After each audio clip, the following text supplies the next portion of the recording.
கள்ளக்குறிச்சி விஷ சாராய விவகாரத்தில் விசாரணையை தொடங்கி இருக்கிறது சிபிசிஐடி காவல்துறையினர். மாவட்ட ஆட்சியர் அலுவலக வளாகத்தில் ஒரு ஆலோசனை, அதன் பிறகு விசாரணையில் சிபிசிஐடி போலீசார் ஈடுபட்டிருக்கிறார்கள். செய்தியாளர் சாலமன் கூடுதல் விவரத்தோடு இணைகிறார். சாலமன், சிபிசிஐடியினுடைய விசாரணை எவ்வாறு செல்லும், கூடுதல் விவரங்கள். கள்ளக்குறிச்சியில் விஷசாராயம் குடித்து இதுவரை 34 பேர் பலியான சம்பவமானது தமிழகத்தையே உலுக்கியுள்ள நிலையில இந்த வழக்கை சிபிசிஐடி தற்போது கையில் எடுத்து தீவிர விசாரணையில் இறங்கியுள்ளனர்.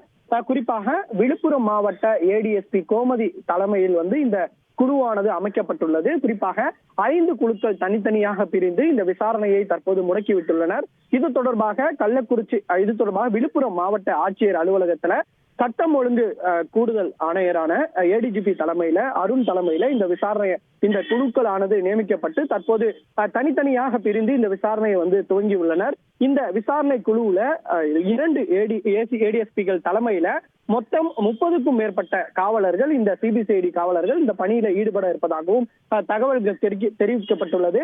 குறிப்பாக முதற்கட்டமாக இந்த 5 குழுக்களும் முதற்கட்டமாக அந்த சம்பவம் நடந்த போது இவர்கள் சென்று விசாரணை நடத்திய அந்த கள்ளக்குறிச்சி காவல் நிலைய காவலர்கள் மற்றும் ஆய்வாளர்கள் ஆகியோரிடம் நேரடியாக சென்று அவர்களிடம் தகவலை பெற உள்ளனர்.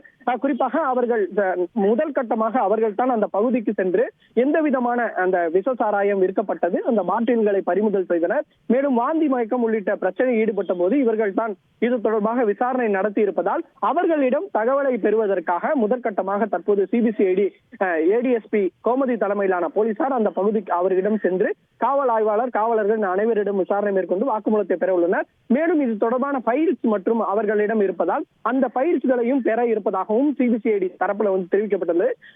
இதன் தொடர்ச்சியாக அந்த பகுதியான அந்த சம்பவம் நடந்த இடத்திற்கு செல்ல உள்ளனர். அந்த பகுதிக்கு சென்று அந்த யார் இந்த விஷசாராயம் விற்றனர், இந்த பகுதியில இது போல எத்தனை முறை இந்த பகுதியில விற்கப்படுகின்றன, மேலும் எந்தெந்த பகுதியில இந்த மாதிரியான விஷசாராயம் தயாரிக்கப்பட்டு இவர்கள் விற்கப்பட்டுள்ளனர் என்பது தொடர்பான முழு விசாரணையும் தற்போது சிபிசிஐடி போலீசார் மேற்கொள்ள அந்த சம்பவ இடத்திற்கு சென்றனர். அதன் பிறகு மருத்துவமனைக்கு செல்ல உள்ளனர். மருத்துவமனைக்கு சென்று பாதிக்கப்பட்ட நபர்களிடம் வாக்குமூலமாக தகவலை பெற உள்ளனர். இந்த தகவலை அடிப்படையாக வைத்து இவர்கள் முதல் தகவல் அறிக்கை, அதாவது எஃப்ஐஆர் பதிவு செய்து அதன் பின்பு இதற்கு பின்னாடி இருந்து இந்த விஷசாராயத்தை காசியவர்கள் யார், இந்த மூலப்பொருளை கொடுத்தவர்கள் யார், இந்த ஆலை யாருடைய ஆலையிலிருந்து இந்த விஷசாராயம் கொண்டு வரப்பட்டது என்பது தொடர்பான முழு விவரங்களையும் திரட்டி அவர்களை கைது செய்யும் பணியில ஈடுபட இருப்பதாகவும் அந்த ஆலையை சீல் வைத்து மூடவும் திட்டமிட்டிருப்பதாகவும் சிபிசிஐடி போலீசார் தரப்புல தெரிவிக்கப்பட்டுள்ளது. கூடுதல் விவரங்களுக்கு நன்றி சாலமன். விஷ சாராய விவகாரத்தில் விசாரணையை துரிதப்படுத்தி இருக்கிறது சிபிசிஐடி காவல்துறையினர். அதனை முக்கிய செய்தியாக பார்த்தோம். செய்திகளை உடனுக்குடன் தெரிந்து கொள்ள உடனே சப்ஸ்கிரைப் பண்ணுங்க.